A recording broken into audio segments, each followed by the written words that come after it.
নমস্কার বন্ধুরা, পলি কিচেন রুমে সবাইকে স্বাগত। আশা করি সবাই ভালো আছেন আর আমিও আপনাদের আশীর্বাদে মোটামুটি ভালো আছি। তো আজকের রেসিপিটা হবে পাতা পিঠা। বিভিন্ন রং বেরঙের পাতার ডিজাইনের পিঠার রেসিপিটা আজকের রেসিপিটা করবো। তো আমি কীভাবে এই রেসিপিটা করি সেটাই আপনাদের সঙ্গে শেয়ার করবো। তো দেখতে থাকুন আজকের রেসিপি।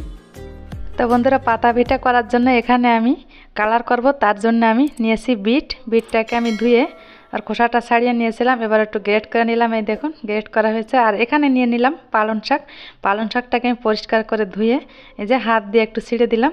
দেখুন ছিঁড়ে এটাকেও একটু পেস্ট করে এর রসটা বের করে নিব। দেখুন একটা ছাঁকনি দিয়ে কিন্তু ছেঁকে নিতে হবে এর রসটা। এক এক করে পালং শাক বিটের রস ছেঁকে নেওয়া হলো। আর এদিকে আমি গোবিন্দভোগ চাল, আমার হাতের মুঠের 2 মুঠ চাল ভিজিয়ে রেখেছিলাম। তো এটাকেও আমি পেস্ট করে নিব, অল্প জল দিয়ে পেস্ট করে নিব। এই দেখুন এখানে আমি পাতা নিয়েছি, কাঁঠাল পাতা। পাতাগুলোকে ধুয়ে জলটা ভালোভাবে মুছে নিয়েছি দেখুন। আর এবার আমি কালার করব এই পাতায়। দেখুন তাই কালার করার জন্য এখানে আমি যে সাদা বেটার, যে গোবিন্দভোগের চালে যে বেটারটা করে রেখেছিলাম, তো আমি 2 বাটিতে তুলে নিলাম। এই দেখুন ছোট 2 বাটিতে তুলে নিলাম।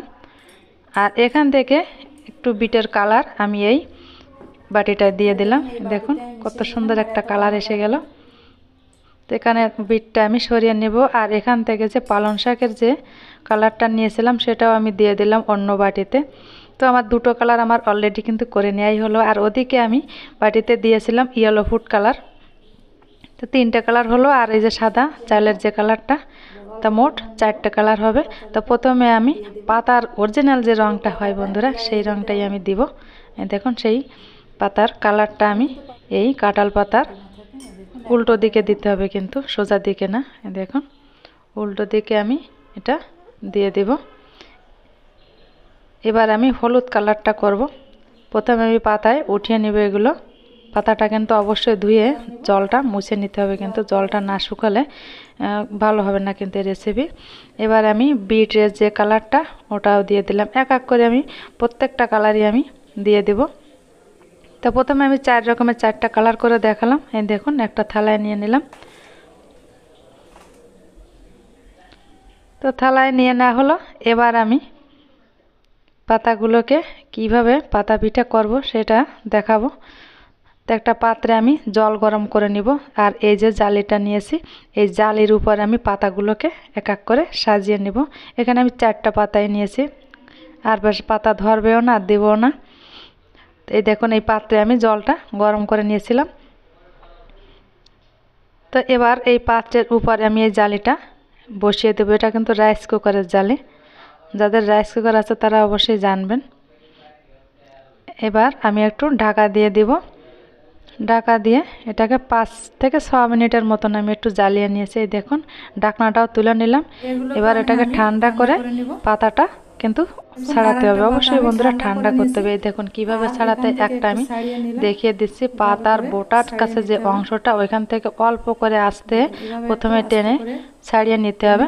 দেখুন এভাবে আস্তে আস্তে করে টান দিতে হবে, খুব বেশি কিন্তু জোরে টান দেওয়া যাবে না, তাহলে কিন্তু ছিঁড়ে যেতে পারে। কারণ এই জিনিসটা খুবই পাতলা হয়, পাতার মতনই হবে।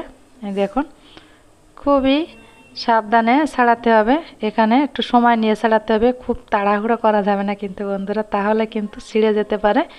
আমি এখানে খুবই সহজে ছাড়িয়ে নিলাম। এবার পাতাটাও দেখাবো। এই দেখুন কত সুন্দর একটা হলুদ কালারের পাতা চলে এসেছে।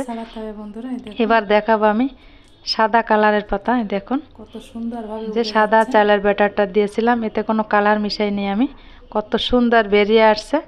এই দেখুন বন্ধুরা একটা হয়ে গেল সাদা কালারের, পুরো করে কিন্তু করা যাবে না। দেখুন এই যে সাদা কালারের পাতাটা চলে আসছে।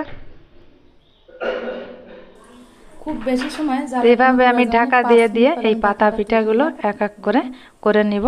আবারও কিছুটা দিয়ে দিলাম। এবার পাতাগুলোকে আমি একবারে তো আমার হবে না, 2, 3, 4টে করে এভাবেই দিচ্ছি। দেখুন হয়ে গেলে এভাবে হাত দিয়ে আমি একটু তুলে নিব, তুলে ঠান্ডা করে অবশ্যই কিন্তু করতে হবে। এই দেখুন এটাকে আমি এগুলো তুলে নেওয়া হয়েছে। এটাকে আমি ফ্যানের নিচে শুকিয়ে নেব, 2 থেকে 2.5 ঘন্টার মতন ফ্যান চালালেই হবে। আর আপনারা যদি চান রোদ্রেও শুকাতে পারেন, কিন্তু আমি ফ্যানের নিচে এটাকে শুকিয়ে নিব। ফিরে আসছি 2.5 ঘন্টা পর, তারপর দেখাবো এটা কেমন হয়। এই দেখুন বন্ধুরা, এই যে 2.5 ঘন্টা পর ফিরে আসছে, কত সুন্দর শুকিয়ে গেছে দেখুন বন্ধুরা, দারুণ শুকিয়ে গেছে কিন্তু বন্ধুরা। এই যে এই থালায় ঢেলে নিলাম, এবার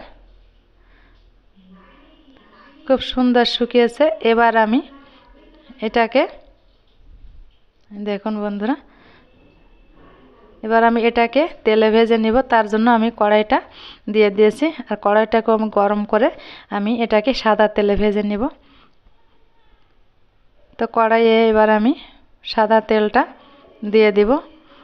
তো সাদা তেলটাই কিন্তু ভাজতে হবে, সরিষার তেলে খুব বেশি একটা ভালো লাগবে না খেতে।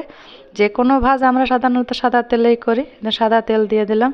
তো প্লিজ বন্ধুরা, ভিডিওর কোনো অংশ যদি ভালো লাগে থাকে একটা লাইক, কমেন্ট, শেয়ার করবেন। আপনাদের একটা কমেন্টে কিন্তু আমাদের ভিডিও করার উৎসাহ অনেক বাড়িয়ে দেয়। তো দেখতে থাকুন।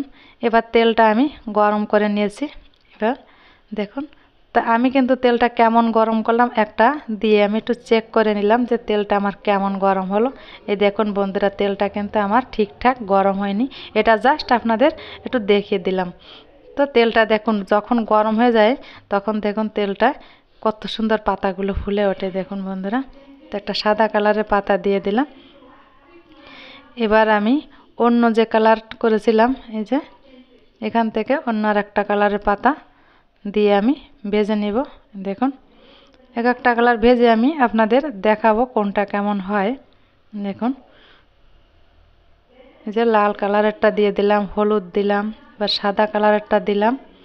কতটা ফুলে যাচ্ছে, আর খেতেও হয় কিন্তু দুর্দান্ত স্বাদ বন্ধুরা। এটা আপনারা রোদ্রে শুকিয়ে 1 বছর পর্যন্ত কন্টেনারে করে রেখে দিতে পারেন, কোনো রকম কোনো নষ্ট হবে না। মাঝে মাঝে মনে পড়লো ইচ্ছা করে মতন মাঝে মাঝে খেয়ে নিলেন, যখন খুশি তখন ভেজে এটাকে খেয়ে নিতে পারবেন। দেখুন তেলে দেওয়ার সঙ্গে সঙ্গে কতটা ফুলে ওঠে দেখুন। এটা ছিল সাদা, আর ছিল পালং শাকের যে রসটা বের করে যে পাতাটা করেছিলাম, অরিজিনাল পাতার কালার দেখুন। তো এই দুটোকে আমি ভেজে নিলাম। আমি সবগুলো কিন্তু এখন ভাজিনি বন্ধুরা, এই কটা ভাজলেই আমার হবে। আর কিছুটা আমি রেখে দিলাম। তো এটা আমি পরিবেশন করব। ভালো থাকবেন, সুস্থ